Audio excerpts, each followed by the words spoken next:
The title of today's story is A Cup of Rice. Don't forget, it's a cup of rice, okay? Once upon a time, a long time ago, in the country known as Benares, there was a king named King Brahmadatta. Now, this king was kind of selfish, a little bit of a cheater, right? He had a very honest advisor. Now, this advisor would put the price on everything. He's the one who did all the prices.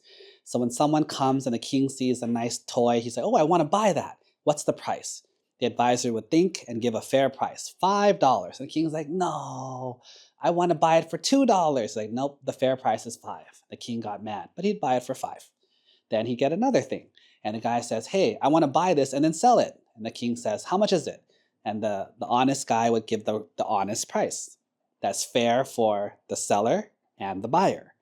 But the king thought, no, if I buy it for cheap, I can sell it for expensive and get a massive profit and be very rich and own the whole world.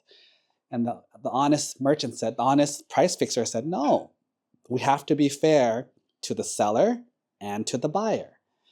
Finally, the king was like, I don't like this guy. He's making me get less profits. So the king fired him and then yelled at him and said bad things. Then the king looked out the window and saw a guy who was scamming. He's like a scammer, scammed an old lady out of some tomatoes. And the king says, if this guy was scamming on my side, I would get so much profit. So he hired the scammer right away. Then there was this really rich man named Lucas who came from another city. Lucas was the owner of 100 beautiful horses. And Lucas brought the horses to sell to the king, right? So Lucas says, King, I want to sell these horses for $10 each. There's 100 of them. It's going to cost $1,000. That's a fair price. And the king turned to his new price fixer and said, Price fixer man, how much are these horses worth? And the king winked at him, like set a low price. The price fixer thought about it. He checked the horses. He thought about it. He checked the horses. And he says, all these horses, my lord, are worth 1 spoon of rice. And the king says, deal. And the king bought all 100 horses for just 1 little spoon of rice. Lucas was mad. You tricked me. You scammed me. I brought you 100 beautiful horses and you paid me 1 cup of rice? And he was so mad. Lucas went to see the old honest man and said, hey, your king scammed me. What can I do? What are the laws? What are the rules? What can I do? Are there police? What are we going to do? And the guy says, you know what? There's a way to fix this. So they told Lucas, go call the new price fixer here. And Lucas says, please come here. We want to talk. And they bribed him. They gave him a good amount of money and said, next time you're in front of the king, please decide in our favor. Okay? And he said, okay. So next time they went in front of the king and they said, Lucas says, King, I want to sell something to you now. Will you give me a good price? The king's like, yeah, I'll give you a great price. What do you want to sell? Lucas says, I have a cup of rice. The cup of rice that they sold yesterday. He says, price fixer, what is a cup of rice worth? And the king winked at him.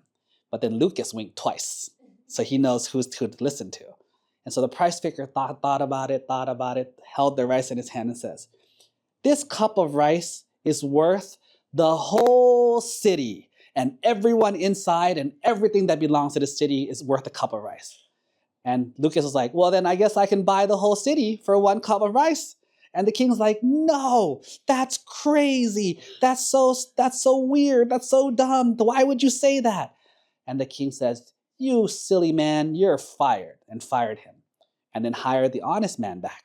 And then the honest man says, well, Lucas deserves $100 for each of his horses, or $10 for each of his horses as the fair price.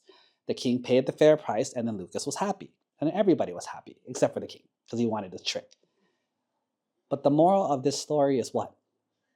If you scam people and you live with dishonest people, eventually the dishonesty is going to come back and bite you.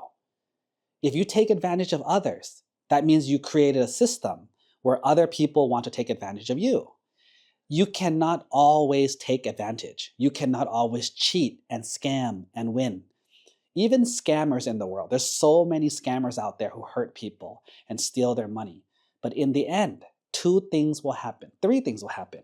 One, they have to live with themselves knowing that they're a bad person. They've done bad things and they've hurt people, and they will live the rest of their life. They can never forget the evil that they did.